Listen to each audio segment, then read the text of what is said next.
매일 성경과 함께하는 아름빛교회 말씀 묵상 아름빛 바이블 키트 시간입니다. 2025년 5월 26일 월요일 함께 묵상할 본문은 빌립보서 2장 5절에서 18절까지의 말씀입니다. 특별히 오늘 본문에서 주목하고자 하는 말씀은 빌립보서 2장 5절에서 11절입니다. 너희 안에 이 마음을 품으라 곧 그리스도 예수의 마음이니 그는 근본 하나님의 본체시나 하나님과 동등됨을 취할 것으로 여기지 아니하시고 오히려 자기를 비워 종의 형체를 가지사 사람들과 같이 되셨고 사람의 모양으로 나타나사 자기를 낮추시고 죽기까지 복종하셨으니 곧 십자가에 죽으심이라.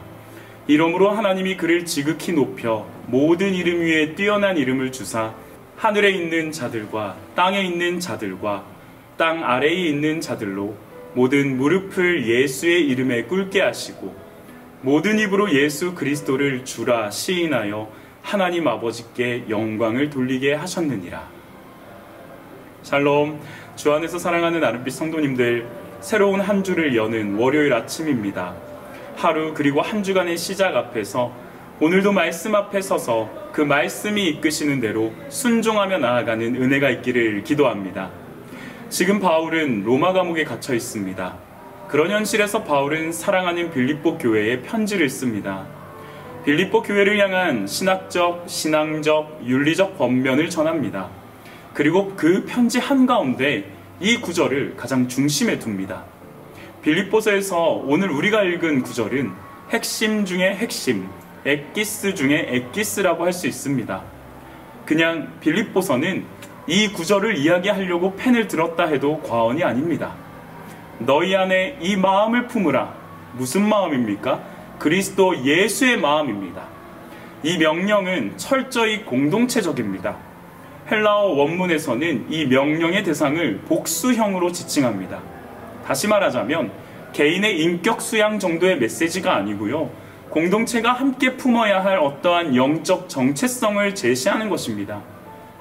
4장에 가서 알게 되겠지만 빌립보 교회 안에는 갈등이 있었습니다. 유오디아와 순두계 이 두 리더의 다툼은 교회 공동체를 흔들고 분열시켰죠. 바울은 이것이 단순한 인간관계의 문제가 아니라 복음을 살아내지 못하는 문제, 복음이 가려지는 문제로 연결된다고 여겼습니다. 그래서 바울은 복음의 삶이란 그리스도의 마음을 품는 것이며 그 마음은 곧 자기 비움, 겸손, 낮아짐, 복종, 그리고 십자가와 죽음이라고 선명하게 드러냅니다. 그렇다면 바울이 말하고 있는 이 마음, 그리스도의 마음의 정체가 뭘까요? 예수님은 하나님의 본질적인 존재로 계셨지만 하나님과 동등함을 자기 이익을 위해 움켜쥐려 하지 않으셨고요. 오히려 자기를 비우셔서 종의 본체를 취하시고 사람과 같이 되신 분입니다. 사람의 모습으로 이 땅에 나타나셔서 자신을 낮추시어 죽기까지 곧 십자가의 죽음에 이르기까지 복종, 순종하셨습니다. 이러한 모든 표현을 하나로 꿰뚫는 단어가 있다면 바로 케노시스, 자기 비움입니다. 이 단어는 단순히 없어짐 혹은 작아짐을 의미하지 않고요. 자기에게 마땅히 있는 그 권리와 능력을 자기 유익을 위해 사용하지 않는 것, 힘이 있지만 그 힘을 내려놓는 겸손을 의미합니다. 예수님은 그저 단지 사람이 되셨다 정도가 아니라 자신의 권리와 능력을 자기 유익을 위해 사용하지 않기로 선택하신 겁니다. 요즘 말로 하자면 힘숨찐이죠. 힘을 숨긴 찐따. 모든 것을 가졌지만 자기를 위해 그것을 사용하지 않으시고 마치 어떻게 보면 찐따처럼, 루저처럼, 호구처럼 세상에 비춰 보이셨던 분, 그분이 바로 예수 그리스도이십니다. 우리가 오늘 주목하고 있는 이 빌립보라는 도시는 로마의 식민 지배를 받고 있었는데요. 수많은 은퇴 군인들이 모여 살았고요.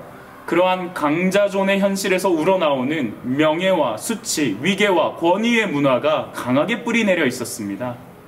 이러한 문화 속에서 겸손, 종의 형체, 자기 비움이라는 단어는 패배자의 언어, 루저의 언어일 뿐이었죠. 그래서 예수님의 겸손과 순종, 이 자기 비움의 모습은 세상의 눈에는 너무나도 어리석고 무능해 보이는 선택이었을 것입니다. 그런데 안타깝게도 지금 저와 여러분이 살아가는 이 세상도 크게 다르지 않지 않습니까? 겸손하면 호구가 되고 먼저 사과하면 을로 전락하고요.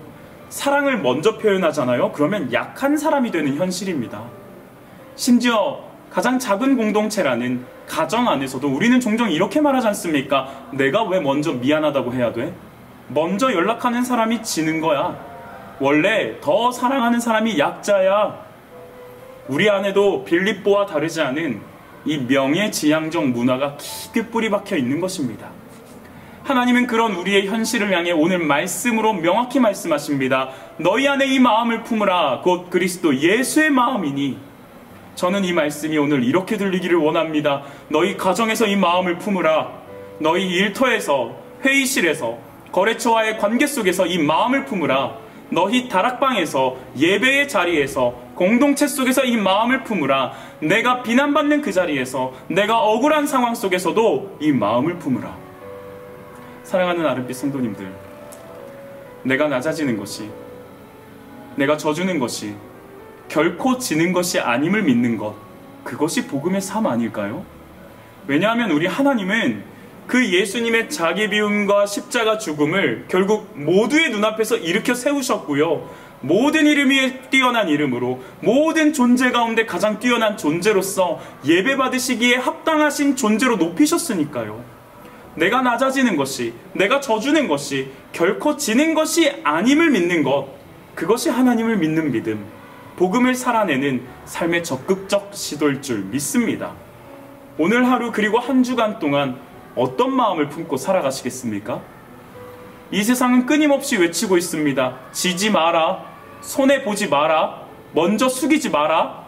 그러나 예수님은 전혀 다른 길을 걸어가셨지 않습니까? 가장 낮은 자리, 가장 어두운 골짜기, 가장 불합리한 죽음까지 기꺼이 순종하며 내려가셨습니다. 그리고 하나님은 그 길을 가장 높으신 승리의 길로 역전시키며 바꾸신 것을 우리는 성경을 통해 알고 있지 않습니까? 지금 우리는 말씀의 갈림길에 서 있습니다. 복음의 길을 따를 것인가?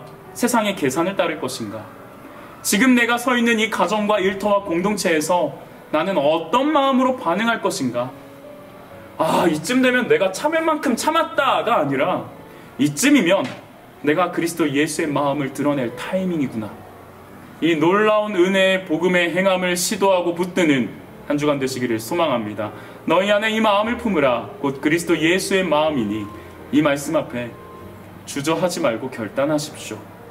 이 마음이야말로 오늘 우리가 살아가야 할 유일한 길, 좁디 좁은 길, 그러나 예수 그리스도와 함께 걷는 가장 아름다운 복된 길일 것입니다. 함께 기도하겠습니다.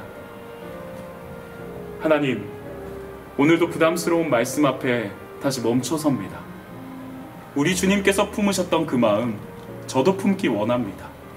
모든 권세 가지고서도 기꺼이 낮아지신 예수님, 종이 되셨고 십자가까지 가셔서 죽음에 삼켜졌으나 그 길 끝에서 높이 들어 올리신 하나님을 찬양합니다. 부족하고 부끄럽지만 오늘 하루 감히 저도 그 길 따라가고 싶습니다.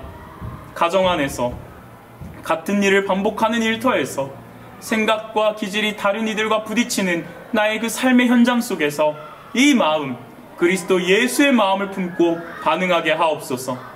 말뿐만이 아니라 실천하는 태도로, 생각뿐만이 아니라 실제의 선택과 행동으로 오늘 하루와 이번 한 주간 내 안에 예수님의 마음이 드러나기를 원합니다. 그것이 하나님 앞에서 진짜 복음의 삶일 줄 믿습니다. 그리고 그 마음 품고 살아갈 때 비로소 하나님께서 너끈히 책임지실 줄도 믿습니다. 귀한 결단을 허락해 주셔서 감사합니다. 온 맘 다해 사랑합니다. 예수님의 이름으로 기도합니다. 아멘.